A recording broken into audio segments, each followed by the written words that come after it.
তোমার কাছে অনেক টাকা আছে, তুমি অনেক টাকা ইনভেস্টমেন্ট করতে পারবে, তাই তুমি এখন বড় মেকআপ আর্টিস্ট হয়ে গেলে, বা তুমি একটা বড় মেকআপ আর্টিস্ট। কেন বলছি এই কথাটা? দেখো,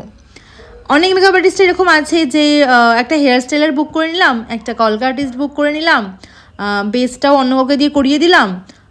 নিজেই টাচ আপ দিলাম, মেকআপ আর্টিস্ট হয়ে গেলাম। দেখো, ডেফিনেটলি এটাকে আমি অ্যাগ্রি করছি সিচুয়েশন ওয়াইজ। যখন আমাদের অনেকগুলো ব্রাইডাল থাকে, একটা ডে 2-3টা ব্রাইডাল থাকে, আমাদের ব্রাইডদের টাইমে ছাড়তে হয়, তখন কিন্তু আমাদের অবশ্যই আমাদের হেল্পিং হ্যান্ড, যারা কিনা শাড়ি ড্রাপিং করে দেবে, যারা কিনা হেয়ারটাকে প্রিপেয়ার করে দেবে, যারা কিনা আমাদের প্রত্যেকটা প্রোডাক্ট হাতে হাতে এগিয়ে দেবে, কলকা করে দেবে, এরকম লোক আমাদের দরকার হয়, বা এরকম আর্টিস্ট বা হেল্পিং হ্যান্ড আমাদের দরকার হয়। কিন্তু তার মানে এই না যে আমি এই কাজটা জানবই না, আমি এই কাজটা শিখবই না, টোটাল সারাটা জীবন ধরে আমি অন্য কাউকে দিয়ে হেয়ার করাবো, টোটাল সারাটা জীবন দিয়ে তুমি অন্য কাউকে কলকা করাবে, সারাটা জীবন তুমি অন্য কাউকে ডিজাইনারকে দিয়েই